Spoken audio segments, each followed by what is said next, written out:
You know, because there's not a lot of films with a female protagonist, you dig?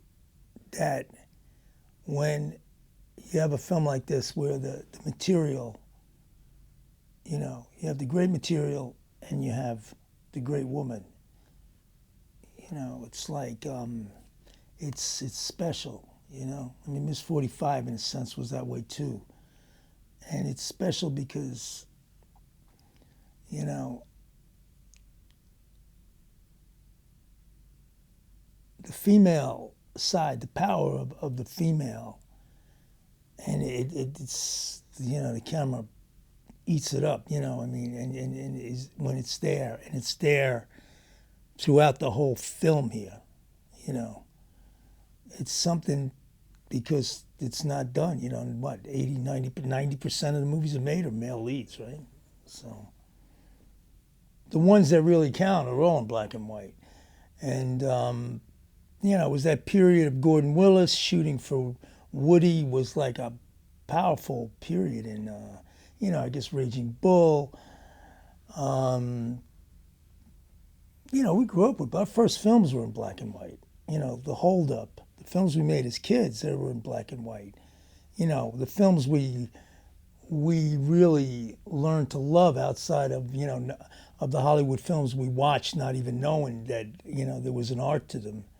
When we started really picking and choosing, Godard and Ingmar Bergman and, Howard the Wolf was in black and white, I mean, those films are, you know what I mean? I mean, you want to make at least one feature film in black and white. And at that point in time, you needed a film that you were basically shooting for very little budget, and there wasn't a lot of people around really concerned. You follow? I mean, it was like a film made in complete freedom. Kelsch went that way. Kelsch was the projectionist at the film school. But him and I have worked so much together, that at that point, that we just see things eye to eye. Me and him, it's like we have, we could really rumble on the set and we could rumble in real life, but we're like, we got big differences about small things, but the big things we're seeing eye to eye. And that's like, I was really inspired watching a little bit, seeing the film just now, because that one camera where you're just going for it, it's a Bad Lieutenant style. You dig? Well, you got the camera, Kenny's shooting. Kenny, like I say, man, this guy's a special forces background. He's not framing actors, man. He's like taking a beat on them. You dig? He's got them in the crosshairs. And there's a power you get as the film goes on in the way he's framing things, and the way he's shooting things. You dig? That only he could do. And you're not getting, it's like the B camera, like when we always shoot with two cameras. The other camera, as good as the other guys are, they're not locked in like him and I. Plus, you can only shoot for one camera. You dig? The B camera is always a compromise. As much as you say, wow, I got something great, I got that, I never would have got that, blah, blah, blah, blah. The B camera is a compromise. He lined the shot up today. He's got me where he wants me, this is that. If we were going to use another shot to get it wide or tight, that's going to be a compromise to the way he's setting this up. You dig? So, and then with the one camera, I mean, we had no choice. It's, again, I've said this 100 times that's almost like it's a quote of mine, but it's not a quote of mine. It's a Godard quote. The economics of a film or the politics of a film, there was no discussion of two cameras. You dig? You have one camera, and you're lucky you had that, and you're shooting it that way. And I don't even know if we had video there, or assist, or anything. You're shooting old school, bro. The guy shooting, he's either gets it or he don't, and and there's no, I mean, it might be take two, hopefully. Definitely no take three. We always shot in the street, and we just shot. I mean, it can't, to a certain point, the way I'm shooting now is the way I started off shooting. We just made films, and everybody was all in, and there was no money, and no one expected to make money, and there was no, I'm talking about like the 70s, late 70s, Driller Killer time, and Could This Be Love time, and even on Miss 45 time. And and then we went in another direction of,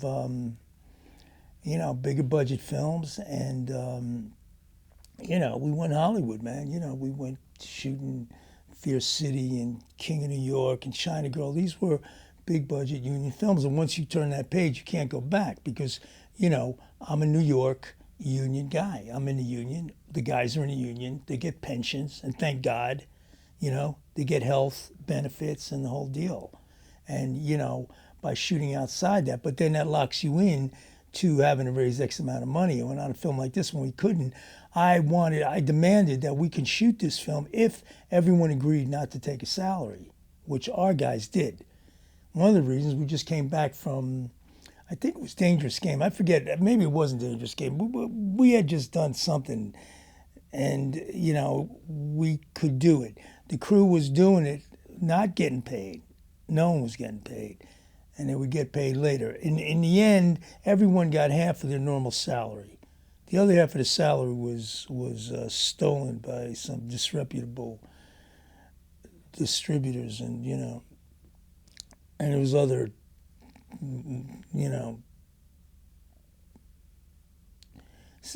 situations that didn't, but they got half their money back. Okay, so and we own the film. It's the only film that we own the negative of. Right, so you had to make one deal with the unions, and I went to the Teamsters. I went to the head of the Teamsters. I forget who it was at the time, but I'm sure he was Irish, And I basically said, we want to make a film for nothing if we get somebody to work. He says, if you get somebody to work for nothing, he thought it was a joke, fine, no problem, because those guys would shut you down. You just can't go out and shoot.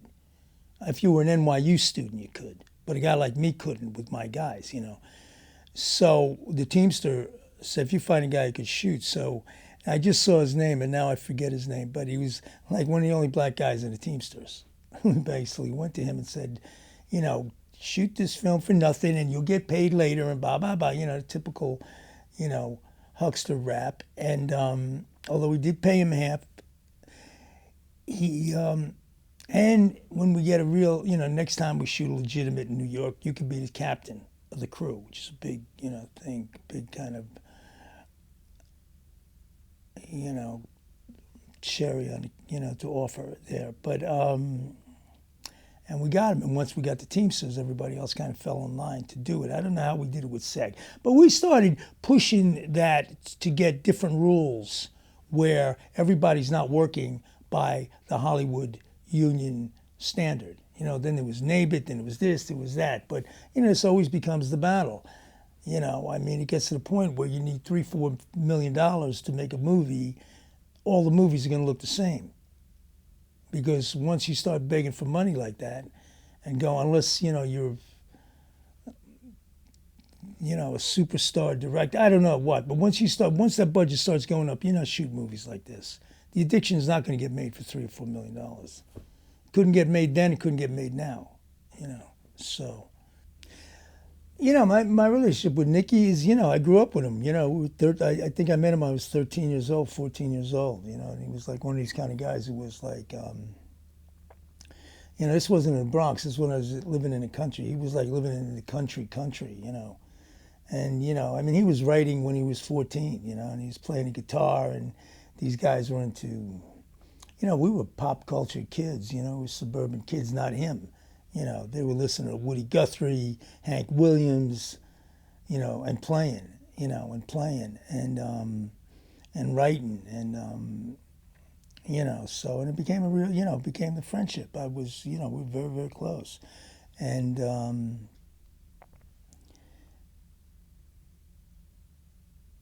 The Addiction got in the end of one of the last films we did together, So his scripts, more or less, we shot them the way they came, his 45. They weren't collaborations. In the beginning, we collaborated, he would be a director, I would act, this guy would be, we changed up roles. But when we were at that stage, he was clearly the writer. And his scripts came in strong, Ms. 45, especially, say, Ms. 45, The Addiction, The Funeral, These were films that were like just, they arrived to me. I didn't even know he was working on them. And they were just, you know, they're just beautiful to me, you know. Like just ready for the camera because he knew how we shot. He knew, you know, what I could do, the things we could do, the things we couldn't do, you know. The other films we worked on, you know, King of New York was kind of battled out and worked on a lot. And, you know, Driller Killer was kind of an improvisation around an actual, you know, not the drilling wasn't the event, but that lifestyle was there. And I'm trying to think of what other films. Anyway, but The Addiction was, you know, a pure Nicky piece. And then, you know, even to this day, I mean, I always want the writer on the set, but it was even more powerful with him because, you know, of our relationship. So he was there for all the shooting.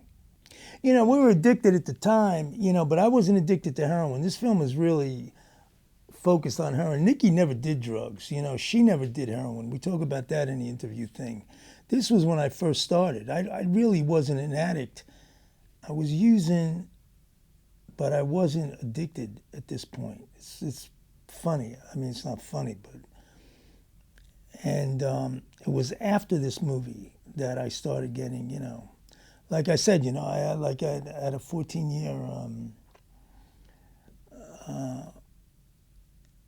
you know, journey with that drug. And you know... And it ends, you know, everybody's journey on that drug ends bad, you know. I mean, what does Miles Davis say? You know, it's a heavyweight champion of the world, and there's no, you know, undefeated and untied. And you know, so now I see the film in that light and the balance of it. And on one hand, it shows you don't have to be an addict to write about it, because Nicky hit it. Like he says, you know, you think Naked Lunch, you know, you think that these are works of fiction. No, they're not, you know. And using that, you know, there's the vampire metaphor is a metaphor for a lot of things, but it's definitely a metaphor for, you know, smack, so. And, yeah, I mean, that was our life downtown. The final scene of the film in the graveyard seems to me extremely ambiguous, but I'd be very interested to hear your interpretation. What's ambiguous about it? Is she dead? Is she still a vampire? Or is she alive? No, she's been you know, converted. She had her conversion. Her old life is gone. The life of the addict is over, and now she begins her new life as a spiritual being, as clean. You know, if you want to use the metaphor of fucking drugs, I mean, it's clear as a bell, bro. You know, that old self dies. The last moment, you know, her old friend tries to pull her back into the life, but she steps across, and she steps it with the power of God. I mean, this is Nikki. You know, she's taking a communion, dog. You know what I mean? This is a sacrament, a holy sacrament for Nikki and that movie. Sure, you can look at it a million different ways, but there's not that many ways you can look at that. And that power of her saying, help me, God, or the line that was there was perfect. It was beautiful. And we had a real priest. We nailed that motherfucker, okay? And it was his point, okay? She left behind the life that she had, okay? And she's going on to a new life. And that girl who succumbed to the evil, that girl's gone. And now there's another girl who's going on to the rest of her life. Now, what's going to happen to her, you know, when the Peñas come back, or if she's, you know, can she say no to it? You dig? When she's approached again, you know, when they put that line under your nose, or they give, you know, somebody offers you a glass, or somebody, you know, you're in a sexual situation, and, you know it's the wrong move on the person you love, you know, are you going to succumb to it, or are you going to say no to it? And you got to say no with authority. You got to know what your moral stance is to say no. All those people that were bitten, they were given a choice. All of them, you know, could not, you know, face that dark side and have enough power within themselves to deny it. I mean, the film is what the film is. Even in this is one of these films, like, you know, you're either gonna dig it and get it and buy it, or you're not. You know, I mean, I think the reaction is the same reaction we're gonna get on the Blu-ray, because it's a one of a kind. And I'm saying it because, you know, again, I'm not just blowing, you know, smoke because it's my movie. In a sense, this is so, you know, I'm like just a player in this movie. You know, this is Lily's movie, it's Nikki's movie, it's Kenny's movie. You know, it's the editing team's movie, Mayanne and them, Joey's music, and everybody that made it, you know. And you could feel the soul of it. We're working for nothing, guys. You know, we're making this film because we want to make it. You know what I mean? You know, what does Quincy Jones say? Money what? When money enters the room, God leaves, you know. And this is like a pure example. I mean, and I'm so happy we made it, you know. We did make it, and, you know. And the fact that you want to put it out now is a testament to, you know, what is there. So.